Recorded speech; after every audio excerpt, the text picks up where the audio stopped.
Pode o Ministério Público arguir incompetência relativa? Senhores, imaginemos ele, Ministério Público, não como parte, porque como parte, ele goza das prerrogativas de que toda e qualquer parte no processo passa a ter. Mas pensemos no Ministério Público como fiscal da ordem jurídica ou como comumente a gente fala, como custos legis. Claro que lícito sempre foi, sem discussão absolutamente nenhuma, que ele, Ministério Público, arguísse como custos legis a incompetência absoluta.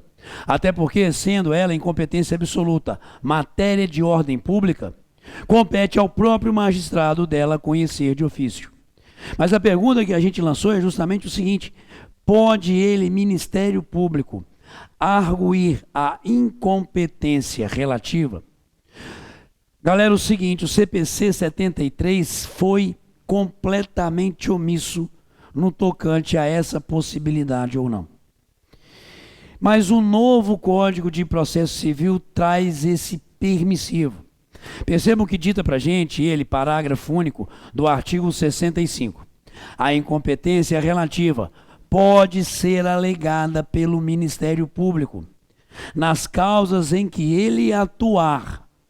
E ali a atuação dele pode ser como parte, mas também como fiscal da ordem jurídica. Portanto, vamos afirmar que ele, Ministério Público, pode sim arguir incompetência relativa. E é interessante que o que a gente viu aqui no parágrafo único do artigo 65 deriva de uma construção jurisprudencial já existente, por exemplo, no STJ. Dois exemplos para vocês. Um primeiro julgado de 2007. O Ministério Público, quando atua no processo como custos legis, o que acontece em inventário no qual haja menor interessado, tem legitimidade para arguir a incompetência relativa. E um outro julgado, senhores, esse de 99. O Ministério Público, mesmo quando atua no processo como custos legis, tem legitimidade para arguir a incompetência relativa do juízo. Então, o que o Código de Processo Civil novo fez foi suprir uma omissão que o velho Código carregava, respaldando agora legislativamente aquilo que há muito o STJ já reconhecia, da legitimidade dele, Ministério Público, para arguir a incompetência relativa. Só que a gente deve levar em consideração algo que a lei não fala para a gente.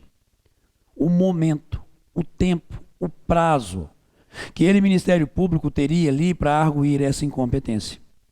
Sabemos que quando a gente lida com incompetência relativa, ao contrário da absoluta, ela, incompetência relativa, está sujeita à preclusão temporal. E aí a gente vai ter que fazer um paralelo. Pergunto a vocês, em que momento deve o réu, sob pena de preclusão, arguir a incompetência relativa?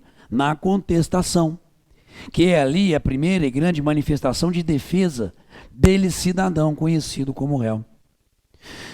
Segundo o artigo 178 do CPC, naquelas causas em que ele, Ministério Público, deva atuar, ele será intimado para apresentar a sua manifestação. E há de ser intimado em qual prazo? Lembram do 178? 30 dias. E, portanto, dentro do prazo legal de manifestação, competirá a ele, Ministério Público, a arguir eventual incompetência relativa do juízo.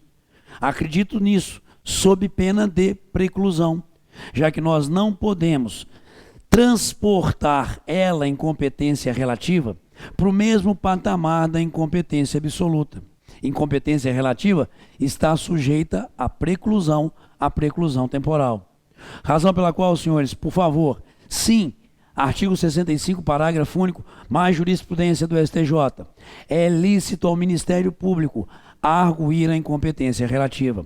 Momento para isso, na sua manifestação, uma vez intimado a frequentar o processo como fiscal da ordem jurídica. Valeu!